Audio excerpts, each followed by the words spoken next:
thanks for the nice presentations before lunch. So I'm going to tell you a bit about a few studies that I've been involved in on farmland birds relating to different aspects of the common agricultural policy in terms of land use and how that sort of affects birds, farmland birds.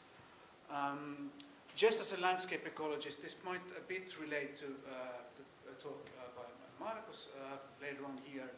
Landscape ecologists would say that birds are in farmland responding in particular to two sort of general or two families of pressures or determinants. One would be about increased land use intensity within farms on the farmed land, including stuff like pesticides, mineral fertilizers, crop rotation, simplified crop rotations.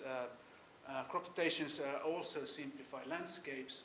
The other sort of family of pressures relates to the simplification of landscapes. We already heard about these drivers before, but I'd just like to stress that when we speak about ecology, bird ecology in particular, these two things matter. Because as a landscape ecologist look at farmland and sort of classify things that happen, one would typically say that, okay, we have two separate things going on. We have simplified landscapes, we have increased land use intensity, but ecologically they have different effects on the creatures that live in farmland.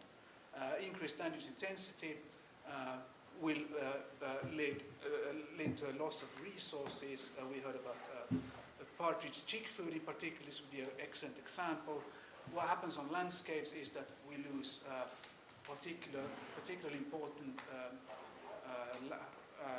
habitat for instance, breeding when we speak about birds. And this is important because birds, they are central place foragers, which means that they have a spot where they nest and they need complementary habitats surrounding that nest site to gather food for their chicks and for themselves. So therefore, what commonly determines what birds and how much birds, how many individuals, how abundant birds are in farmland will depend on a combination of nesting sites and the foraging sites. And I haven't seen Markus' presentation, but I imagine that you have sort of a similar sort of thought in mind here. So what about the CAP, the Common Agricultural Policy, then? How does it sort of contribute in ecological sense to these sort of ecological contrasts? To what extent does it sort of boost resources for farmland birds or nesting sites, which can be seen as a resource as well? And as I said, birds are typically we can think about them as central place foragers. So they might have a nesting site like the black habitat in this weird square landscape, from where they sort of commute to the surrounding landscape several times a day, several times an hour to find a resource. And both of these are needed, otherwise they won't be there.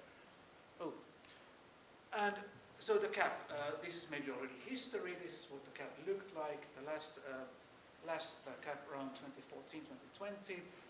I'm looking at two slightly different things. I'm not speaking a lot about the CAP, sort of the political side of it. I'm trying instead to see in which way the sort of on-the-ground policies can contribute to farmland bird conservation. And I'm first looking at what we call the greening measures of the former CAP, or, well, the extended CAP that we still are living with this year. And we did a study based on large-scale data collected here in Finland, based on territory mapping data collected in southern and central Finland. Much of this data are also now used in the project that Axel mentioned, looking at farmland bird indicators. This study area is where you have roughly 40% of arable land in Finland, and the data that we collected, or a whole bunch of people collected, would cover about 1% of sort of all arable land in that study region. So it's a fairly massive data set based on what I said, territory mapping. So people would run around in farmland with maps and noting every single territory as they would go. And then by the end of the season, you would collate these maps. We had 3 survey visits. You would collate these 3 survey maps and identify the spot where birds are seen between different survey rounds, and then you can estimate where in the landscape you would find territories. And this is what it would look like then in a GIS framework. We had some 9,000 territories in a GIS database linked to land use, spatially explicit land use data. And then you can start playing around with different models to find associations between individual birds or between farmland bird species richness, diversity, and whatnot. And this is what we try to do in relation to the 3 CAP greening measures. We selected a set of birds that breed in open farmland. Axel already showed you some indicators based on the open farmland breeders. They are here at the top of the picture, top on the left. So those species tend to breed in open farmland. And on the bottom and to the right, you find species that breed in sort of non-crop habitats, still in the open landscape, but in non-crop habitats, say like feed boundaries and similar stuff. So we chose these species because they should be fairly responsive to whatever changes happen, management changes happen in farmland. A summary of that study would be as follows. We chose fallows here to represent ecological focus areas, and that would be a nice version of an ecological focus area in terms of what farmers can actually do. I'm getting back to that point later on. But what it turns out, what really made an impact on farmland birds was to have grasslands of any sort. I mean, lays, which can be also fairly intensively managed. But if you have lays in a landscape that is fairly dominated by arable land, that makes a huge impact on species richness, on diversity. And it doesn't really matter if the birds breed in the non-crop part of the landscape or not. You will benefit these species. And also, very importantly, the more non-crop habitat, like land, field boundaries you have in the open farmland. This was perhaps the most important single predictor of farmland bird diversity, which is important from the CAP perspective because there is basically nothing that would incentivize farmers under the CAP to maintain the non-crop field boundaries, at least not in Finland at the time. But in contrary, it was in other parts of policies perfectly possible to get rid of field boundaries, ditches, to increase subsurface drainage, because this is very important for Finnish farmland to get farmland as dry as possible early in spring for production reasons. You have individual species that show somewhat different responses to these things. In particular, crop diversity, which was one intervention in the CAP, in the greening part.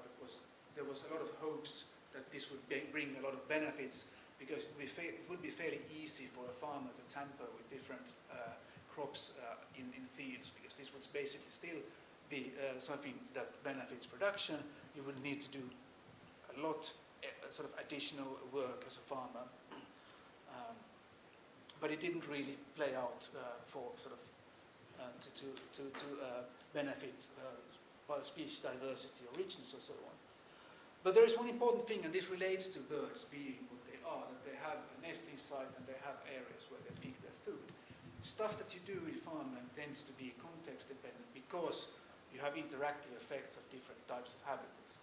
So for instance, these open farmland breeding birds, bird species, lapwing and skylark, were heavily positively related to increasing proportions of set-asides or fallows actually in open farmland, given that they are far away from forests. If you have them close to forests, these species will not be affected You might affect other stuff like butterflies, bumblebees and so on, but if you speak about farmland birds, it's really important to get these interventions targeted in the open part of the landscape where it matters. Of course, this is also the productive part of the landscape, which is why farmers might not place a lot of their fallows there. Also, if you have a lot of field boundaries in your open farmland, it doesn't really matter if you have fallows there or not for many farming birds. But if you don't, you will increase ecological contrast a lot. So if you have very large homogeneous farmland without any sort of field boundaries in between, there you can make a big difference by including set-asides or fallows. Essentially because it boosts both breeding habitats and well, we don't have data on this, but this is the ecological explanation as far as I can understand. Looking at then, how is these greening things implemented? These are data from Sweden showing that, I said that we used fallows as a best possible sort of ecological focus area implementation possible. Hardly anybody used fallows to begin with. It's perfectly fine under the greening measures to use lays as ecological focus areas, so nitrogen fixing crops, and their effect on farmland birds are negligible compared to what the fallows would. Uncropped field borders basically not used basically at all in this context, and these would of course have the greatest potential to benefit farming biodiversity.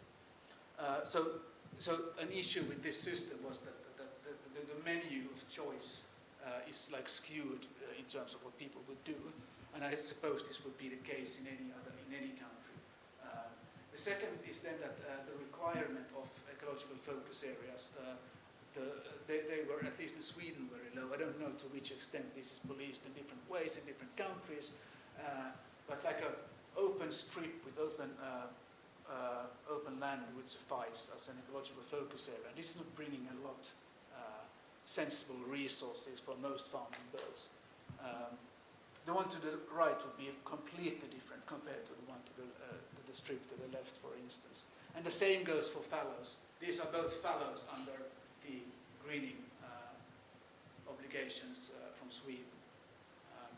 Obviously very different sort of outcomes when it comes to potential outcomes when it comes to birds.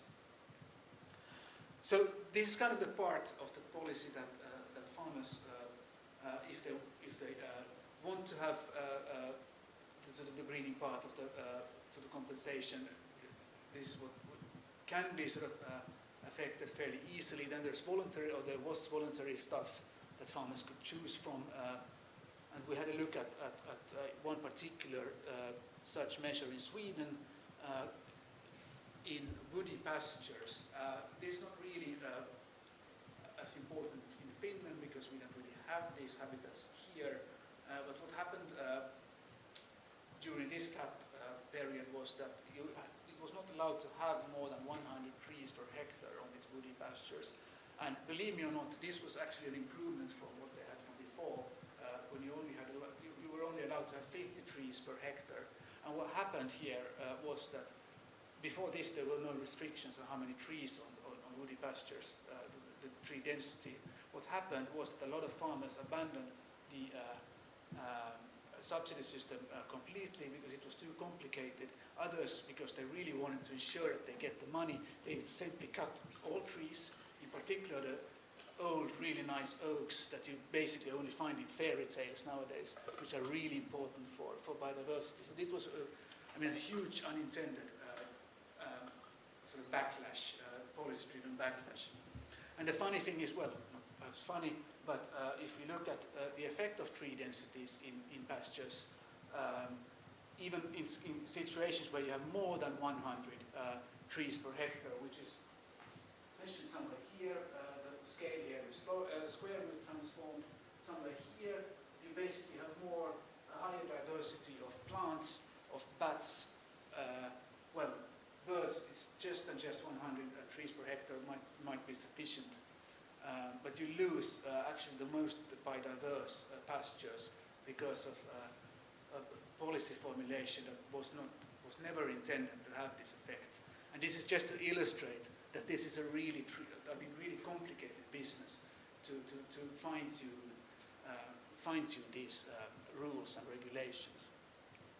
And finally, just want to point out another study that we did that a thing that we can't really, we haven't had control over during the last CAP at least, is to manage individual trees or groups of trees in really open farmland. This is a photograph that I took outside of Lund, where I lived up until a year ago. They have an enormous impact on the number of bird species that you find. In other words, really fairly dull, I would say, farmland. By just having some trees there, you really increase the number of birds or the diversity of birds that you have in these landscapes. But this is basically beyond what can be sort of regulated by, at least by the CAP. So just a few short conclusions I want to keep. I hope I managed to keep this as a 15-minute one. I think it's very important to consider the ecological mechanisms that govern farmland, sort of bird diversity and other taxonomic groups as well, but in particular, when we speak about birds, you will almost always have this complementary effect of different types of habitat that complement each other. This is very relevant for Finland because this is a very forested country, which also has their own impacts on what works and where. The best practice greening sort of measures that we could implement in Finland had relatively weak effects on farmland birds, which really made had more of an impact would be to maintain the non-crop field boundaries, which was not then a policy option, of course. And it would be great. Iryna already spoke about result-based systems. I don't know if I thought about that particular solution when I formulated this last bullet point, work towards flexible solutions. This is just a very sort of broad statement without any sort of targeted thought, but maybe it can serve as food for thought for our discussion now in the afternoon. So I leave it there. Thank you.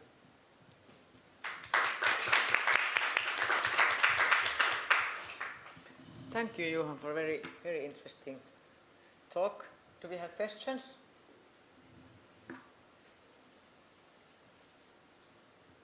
Oh, clear.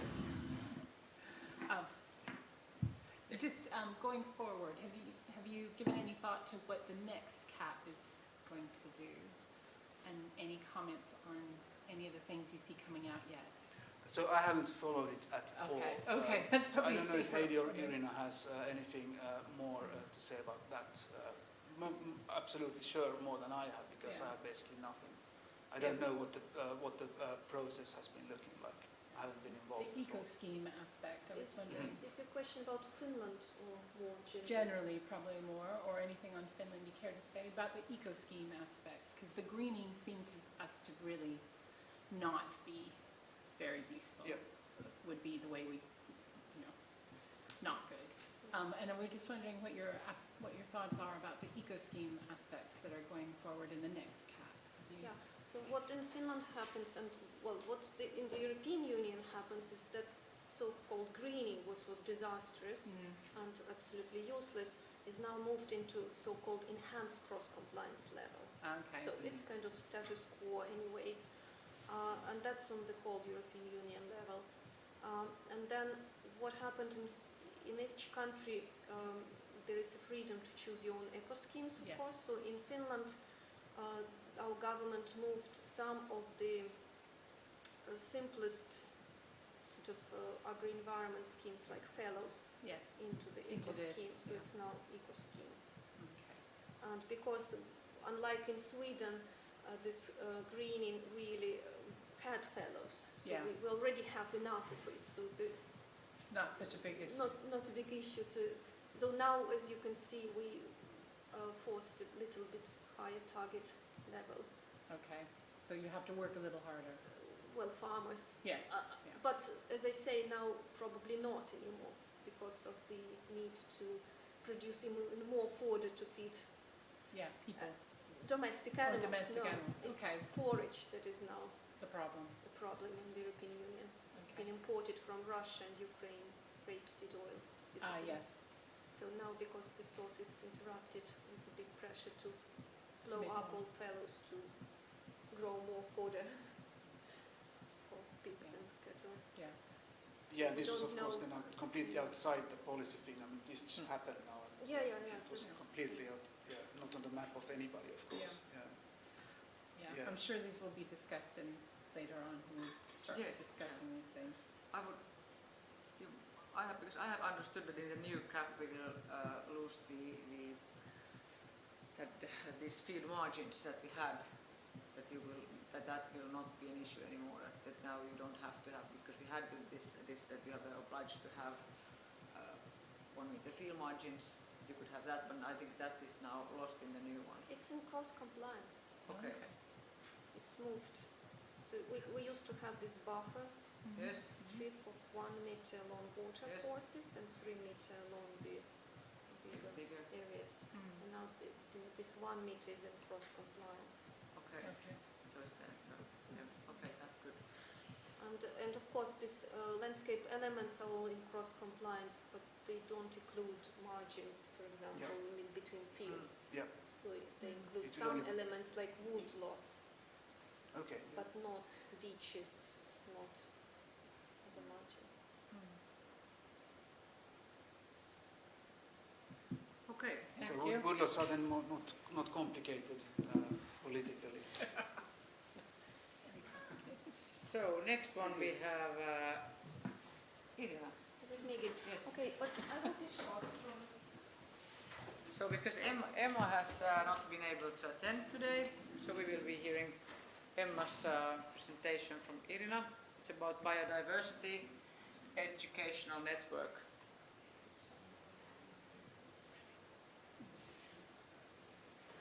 So Emma is a colleague of mine who is assisting in this project, and this is something that came from the Ministry of Education and Culture in Finland, and they wanted to increase networked cooperation in biodiversity education between basically all major universities in this country.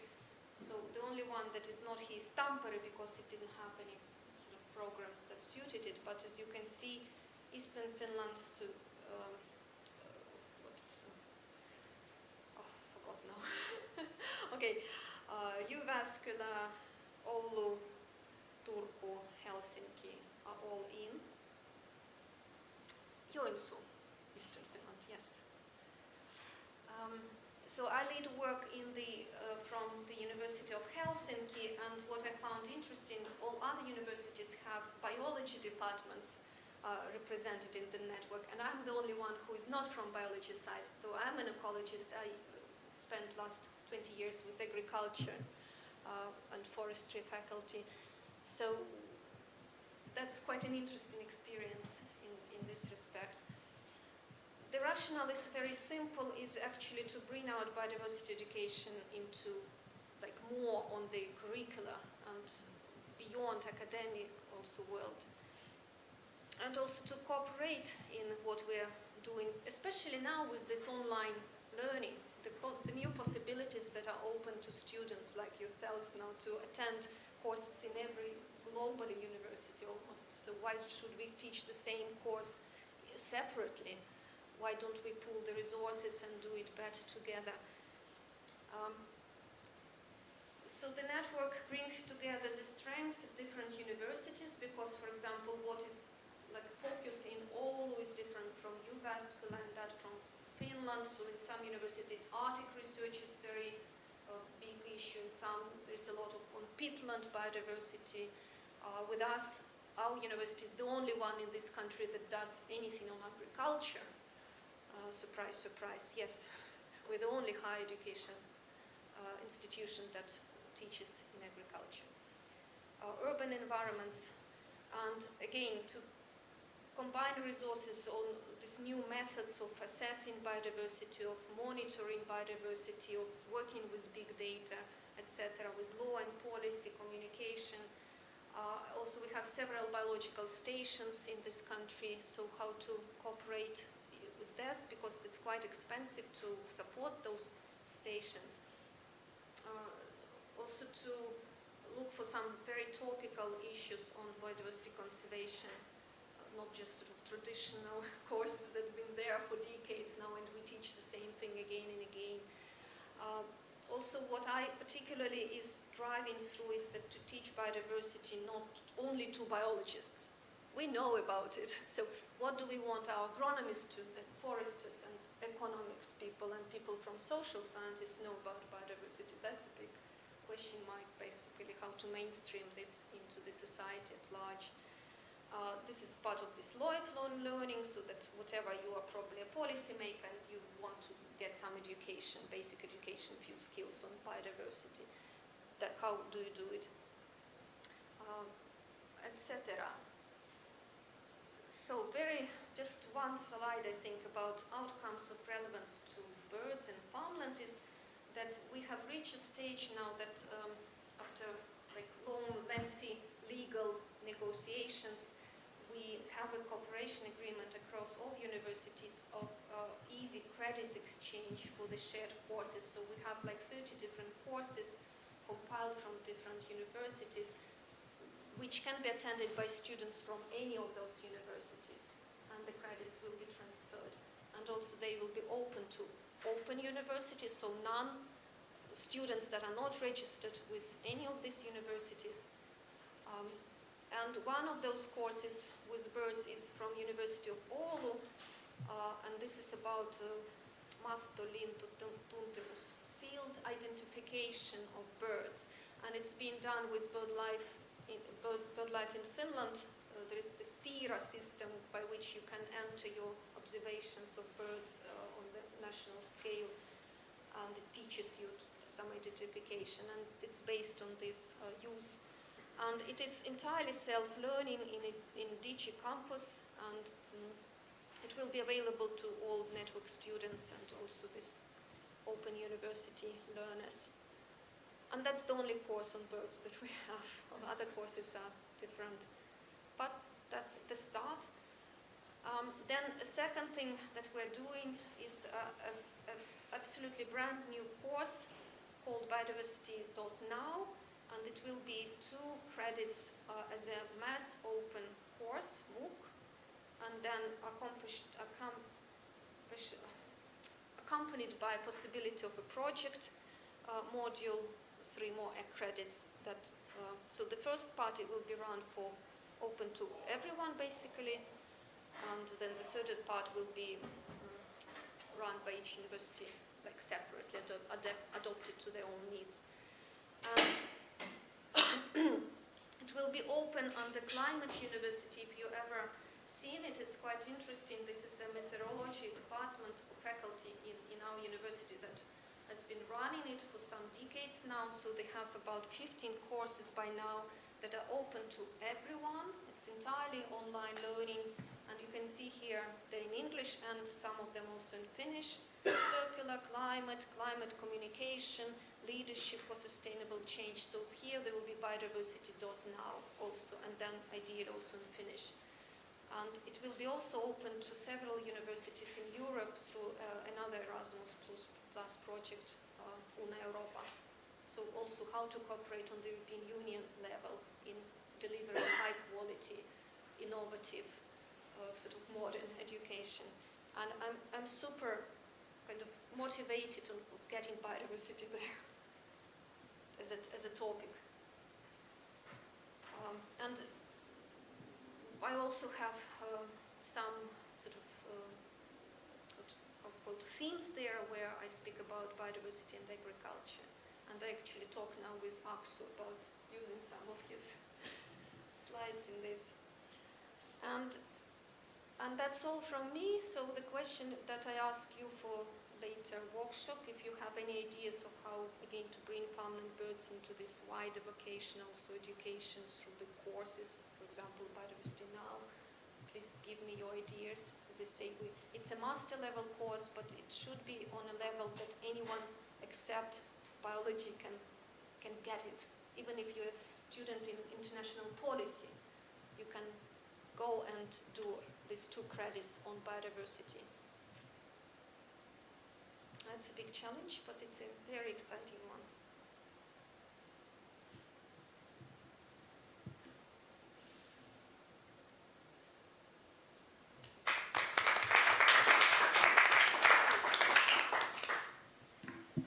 Thank you, Iryna. It sounded very, very interesting and very promising also.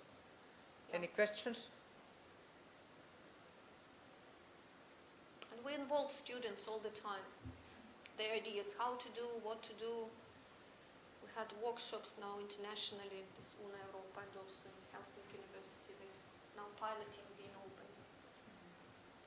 So I think I might bring this to our advisory attention, because we're working with some training, not necessarily at university level, but we're trying to expand some of our using new technologies where people may not be able to come to an online or not online, to a face-to-face meeting. They may not be able to afford it, or they may not have the time, whereas they could do something online. Our advisory team is interested, so I'll pass this on to them. Well, there's even more relevant for you, but it's in Finnish. Yes. But there was a project just a couple of years ago from our Baltic Sea Action Group. It's a foundation run by some very rich people in this country. Good for them. And it involved developing an online educational module for everyone who is interested in farmland and nature resources. So there is on soil, on waters, and a little bit on biodiversity as well. Yeah. I can send you a link to that. Yeah, that would be really interesting, because we're trying to develop a natural history sort of qualification for students before they go to university, that they can get some background in some of the things that they may be missing by the time they go to university.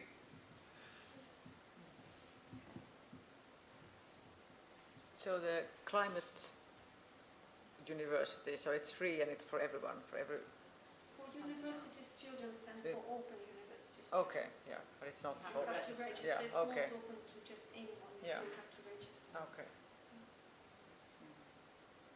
But the feedback so far, what I've seen, was very good. It's professionally made and with quite good quality.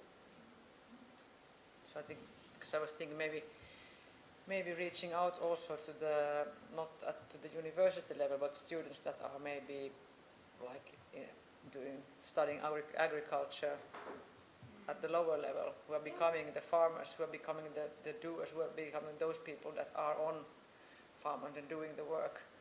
They might, I guess, I don't know how much they have biodiversity or especially farmland birds in their studies, so that might be sort of, I think, because I don't know, well, of course, many of those who study agriculture at the university level will also return to their farms and do agriculture there. But of course, they also have to be interested in biodiversity while they're studying here, and not on economics or techniques or politics or something like that. So I think but many of those who are farmers, they don't have any university contacts, and I think that they should, if you would have there at those schools, at those farmer schools, some biodiversity package, that would be also nice. Yeah. It would. We actually had a master student who defended her thesis a couple of years ago. Who did this survey of this kind. She looked at all professional education in Finland, so vocational school level 8 places that provide such, and she had a questionnaire about biodiversity education in those, and it's quite small, yes, and it's because it's not part of the curricula. Yes. It depends on a particular teacher whether he or she is interested in subject to bring it to the students. Yeah. So it's not very well mainstream. So you can become a farmer and know nothing about pollination. It's okay. Yes. But this course, Biodiversity now, of course, will be open for university level students. So I expect students in our department and other departments will be taking it, because it's quite easy, self-learning, 2 credits. It's a very low threshold. And I know many students take these climate university courses because it's so easy to fit in your busy schedule. That's good. Yeah, thank you. Okay, then we have Markus as our final speaker. Thanks. And you will talk about combined effects of land use and landscape structure on farmland birds. Something like that, yes. Yes. Thank you. I just received some slides from Tuomas. He was sorry that he couldn't attend today. Okay, just a short presentation about the landscape effects combined with the different kinds of farmland practices on farmland birds.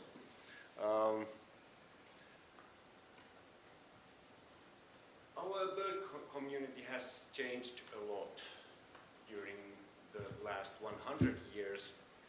In principle, 150 years we didn't have too many farmland birds, and 100 years ago they started to be more and more abundant. And in principle, after the mid-70s or the early 80s, the birds have been declining. And there are lots of factors behind these population changes, like the structural change of production in decades. In the last decades, we have less animal husbandry. We have larger farms. There are fewer farms. The production methods and crops have changed a lot. Land use changes are huge, so the subsurface drainage of fields and putting the main drains in pipes have decreased the landscape complexity a lot. The very intense use of pesticides and chemicals, it's happening in Finland as well. But we don't use so much insecticides, but many kinds of plant protection chemicals, and they are used a lot. For example, for oilseed rapes and etc. Neonicotinoids, all kinds of stuff are there, but they are not too well studied. The prevalence of them, how much are there in the soil or in the waters, in the insects, or how they affect living animals. They usually test only the LD50, how many animals have died if you eat this substance. But how about the sublethal effects? There are not too many studies on them. Climate change plays a role on the timing of farming practices and on the time of birds breeding and migration, and they don't go in a good direction for many species. But for many species, there might be still colonization of Finland going on the other hand.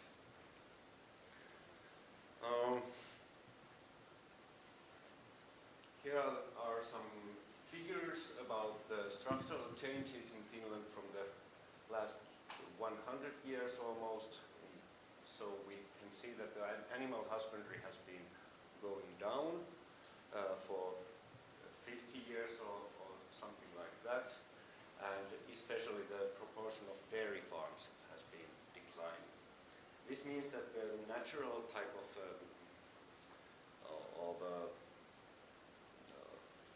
what is Lido? Pastures have been declining, but of course in some areas of Finland the silage grass is produced a lot, and it doesn't make the same effect than the pasture land for the birds. The landscape's effects are known to be being huge. So here on the upper figure you can see one of our study areas near Ylänne. The open beaches in 50s were extremely abundant, and in 19s almost all open beaches were gone, and because of subsurface we actually have a big association of subsurface drainage in Finland. They are Suomen Salaojayhdistys. They are doing lots of work to dry all the fields. Because we have lost these ditches and main drains as well, it has meant loss of insect food, loss of nest sites, and like Julie said, the increased predation risk because the red foxes and raccoon dogs, they walk along the same routes all the time and are quite efficient predators. Reparceling is another thing that has been happening, so the field plot size have been increasing, and then again, if there was a main drain within your parcel, it's better to put in a pipe, so it's more efficient to farm. In Finnish landscape structure, we can say that our fields are quite small. We have lots of forests around, but especially the large farmland areas are the most important for the farmland birds. So if we want to optimize the biodiversity effects, we would need set-asides and fallow land and various types of diverse uncultivated areas in centers of the large cropped areas. However, like Johan said, the optimization for food production is usually happening in the same areas because these are most productive for agriculture. So by the farmers and also the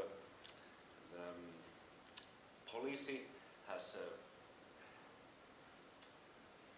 tried to extensify the small fields because they are not producing food, so this could be good for biodiversity. It might work for bumblebees or some butterflies or some plants, but for birds they are not. So this is very important thing that the diversity management should be done in the right place in landscape context. This is some unpublished data where we can see the same. So the density of territories, density of species and biomass of birds is largest on abundant and natural pastures and on set-asides, and then on stubble fallows. But much less diversity and territories are found from spring cereals and various other crops. And there are other results from this study as well. So, for example, if we have fields that are covered by vegetation in spring, so they are not plowed in autumn, they possess more biomass, more species and more territories of birds.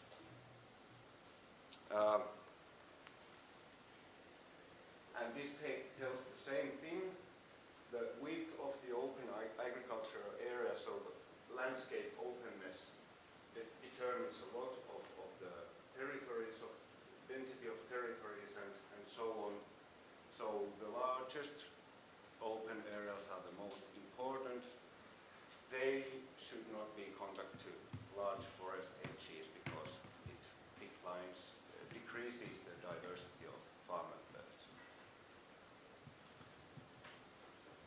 Quite simple and quite evident, I would say, but how to give this kind of knowledge to the policy to understand that we need them in the right place, these management actions.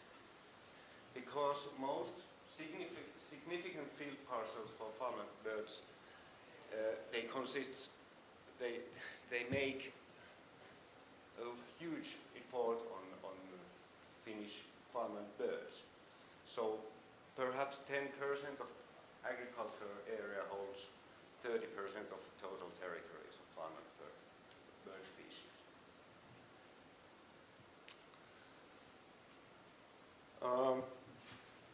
some perspective to species-specific challenges, how to understand what makes a super abundant species decline to almost zero in 30 years, I can show something about what we have done with ortolan bunting. So this is the figure everyone was so concerned. The bird, we lost 93% of the population just in 20 years. And we started to research on the drivers that could be behind this decline.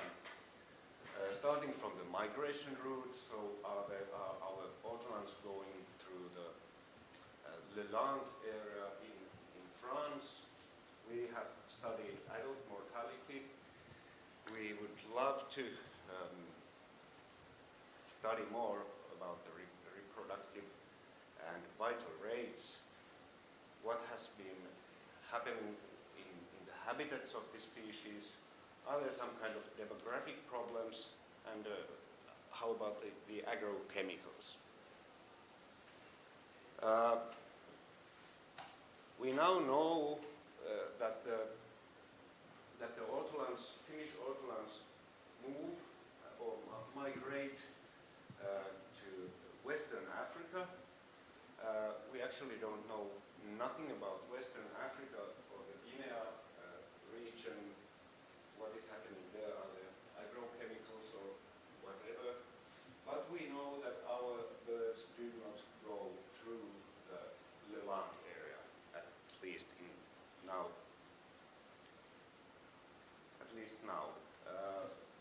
But the Swedish birds go, so the hunting is happening only in the western side of France, but not in the eastern Mediterranean coastline. So perhaps, at least nowadays, the hunting is not one of the causes of our decline. We also have studied adult mortality, a master's thesis by Ewald, who is here as well.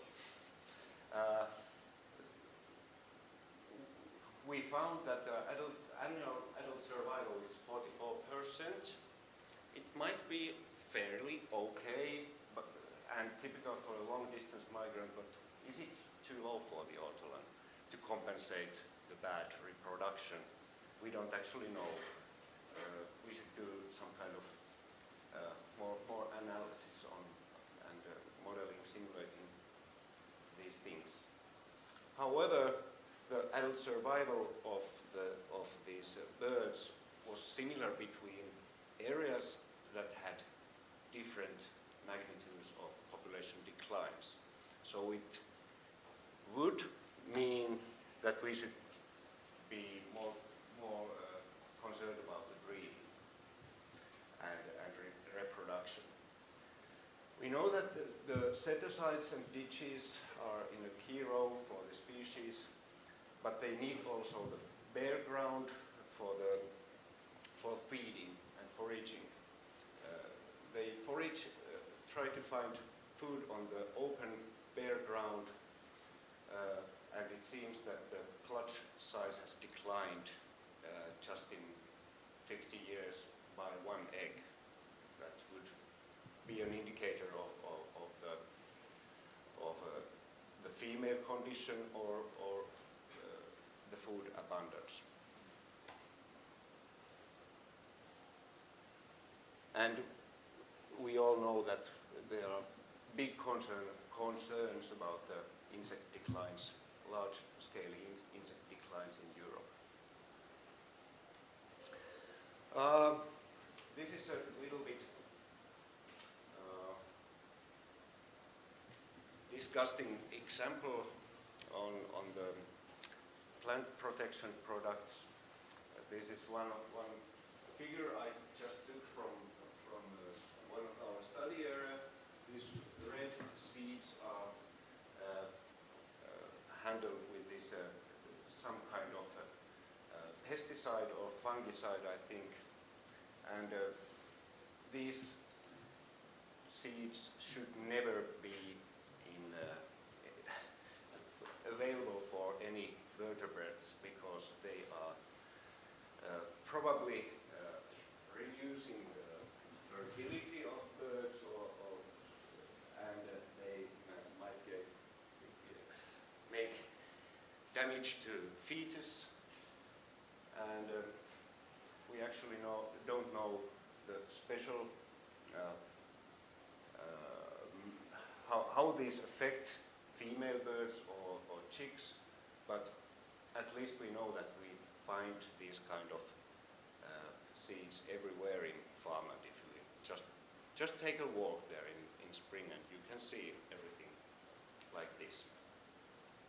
Not very nice idea, but needs further investigation. So the autumn bunting is one bird that has an extremely bad hand of cards. It has a sub-Saharan long-distance migration strategy that is affected by climate change. There might be many things going wrong in wintering habitats. There have been illegal hunting, pesticides everywhere. Breeding period is affected by intensified land use and so on. We have novel predators in farmland. So how come could autumn bunting thrive anymore? There are too many threats.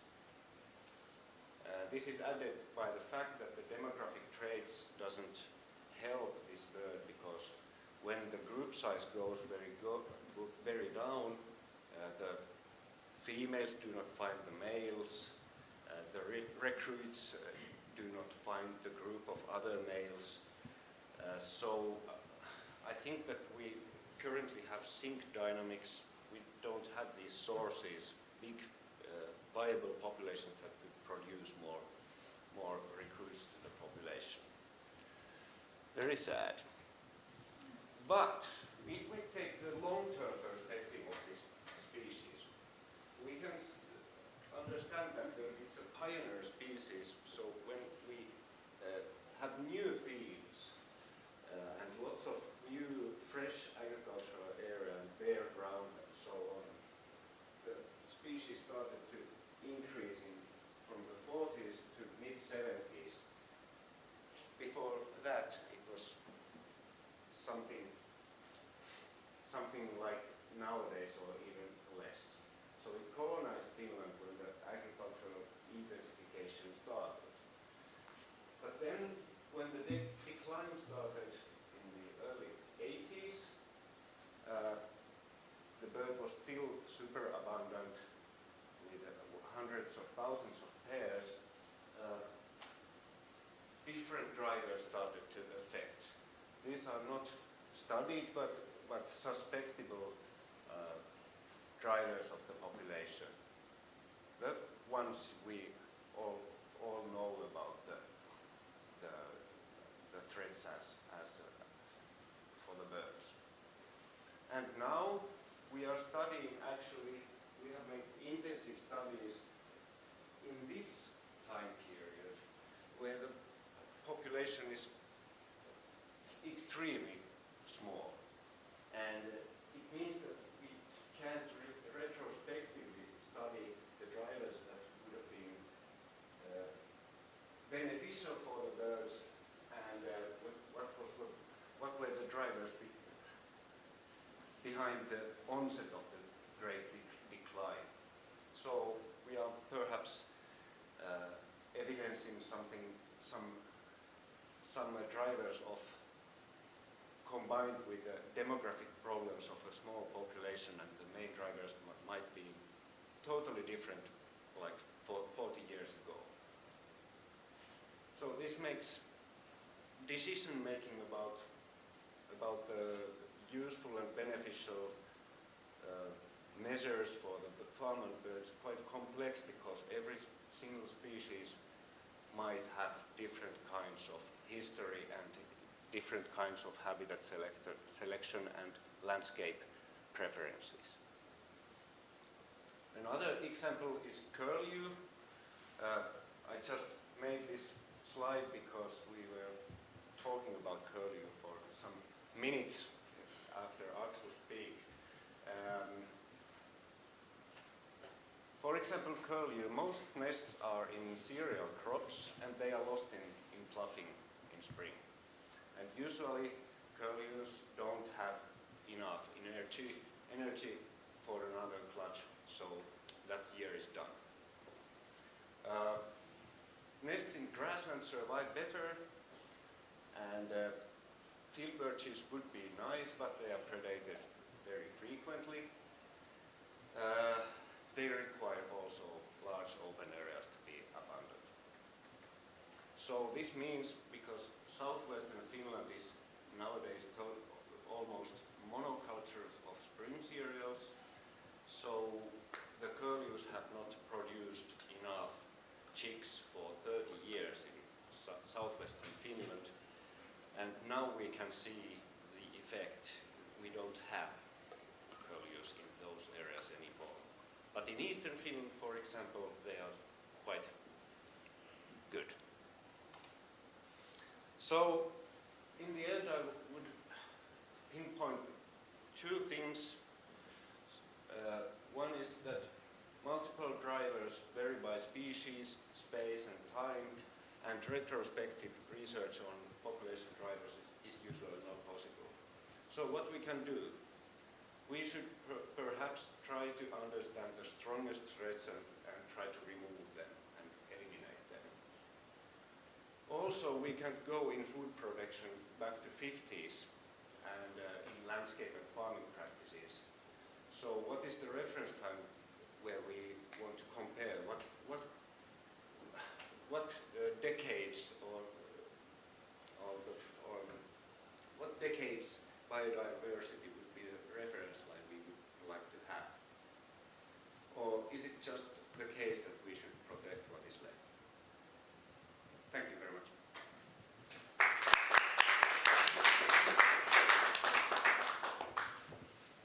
Well, thank you, Markus. That was a very good sort of lead to our workshop with this last question, but it was really interesting. Thank you. Does anyone have a question?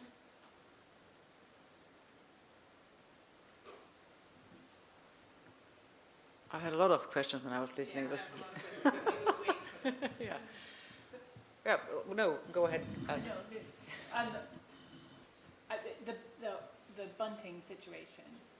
This is really interesting that they increased and then have decreased so much. Yeah.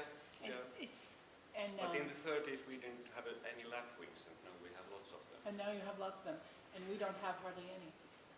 No, that's not quite true, but it will be true for the curlew in the UK. They would go if we don't do something. And I agree with your comment about we can't go back to the 1950s. We need to feed the world, but we do need to do something about protecting what we have left and maybe trying to increase numbers. That would be our feeling anyway in the UK.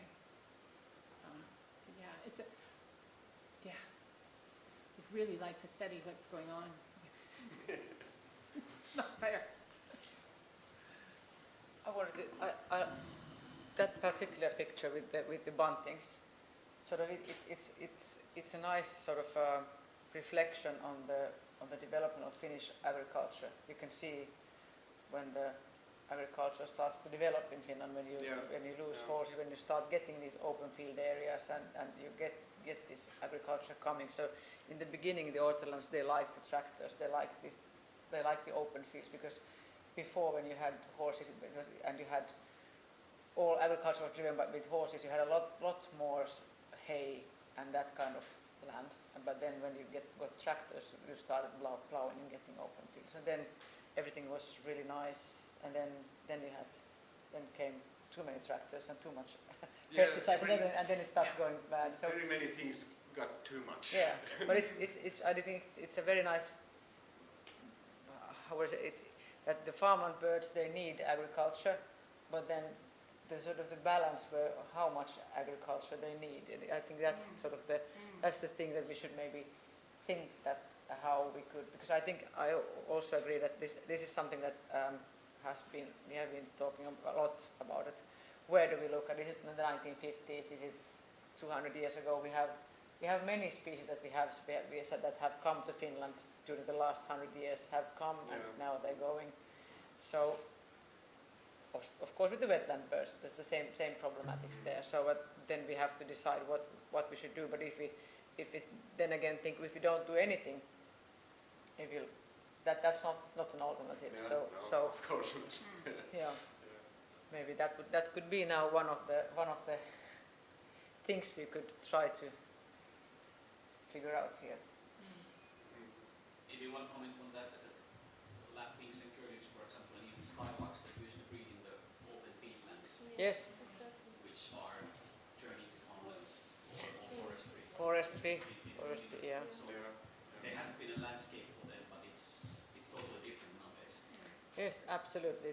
And even more so like the partridge, as I have understood that if you look at a very long time ago, then the landscape was very different. And of course, those species have been there, and then they have been, and now they are just very adaptable, and they have found these places where to breed. But now we are making it impossible for them, even there. No peatlands, no good fields, so what is left? Yes. And that was I like very much that your comment on that we are losing also that if we are planting that because we have so much forestry in Finland, we have all our agriculture is surrounded by forests. Yes. So we are actually all the time competing with this forestry, and the forest is always very close. So that is one thing that is a driver, and we have to also acknowledge that. And you also showed these, like Iryna was also talking about these wildlife game fields, game crop areas. They are often placed in the most northern, most shadowy place that no Farmland Bird will ever use. So that's also something that should be done something about. But the white-tailed deers like. They like, yes, that's very, that is, but actually the white-tailed deer, that problematic is also one result of our agricultural policy, because we have so much of these greening areas. So that is, well, but so that was all presentations for today, I think, and now we should start maybe talking and thinking and forming something that we could have some use later, because we are now very many intelligent and very well educated brains here at the same room. What would be the best way to get going? Do you have any ideas?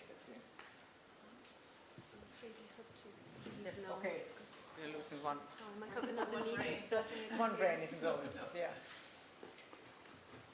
You're not allowed to move the chairs, I guess. This is not a very nice No. discussion. Yeah. I think we should be somehow. I was thinking about at least two topics, and one would be the biodiversity education. Now that Iryna, that is specialist in that, is leaving. Stay for 10 minutes. No. I thought. Another meeting. Yes, I was thinking about that. One thing would be to think about biodiversity education. That what kind of education we would need for different levels, for the like even starting from the primary school, and that. But think of where would we need the most input, and how it should be done. Could we have two groups, and the other group, one group we could think about that, or start with that, and then we could have another group, or is it better if we think we have two? Maybe we start with the biodiversity education. Yeah. Okay, so you're also giving 5 minutes. So I can be the secretary. I will write down. Our young hopes are now leaving. Thank you very much. Yeah. We have Jani here at least. Jani is newly grad working on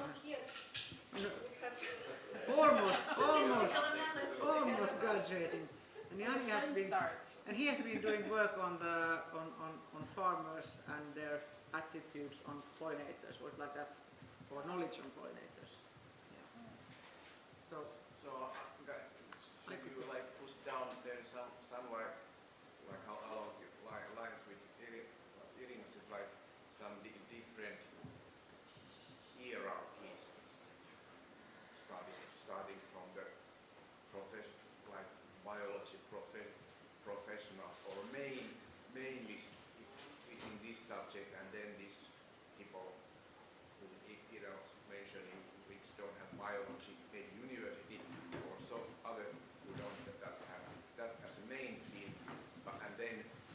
normal citizens, and then maybe even kind of youngsters or whatever, or however you see that it's divided. But anyway, different groups, I guess there.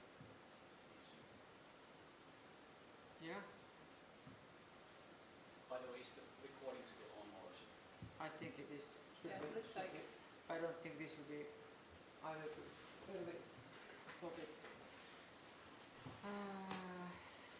Yeah, well, do you have, what were your ideas? You had a lot of ideas.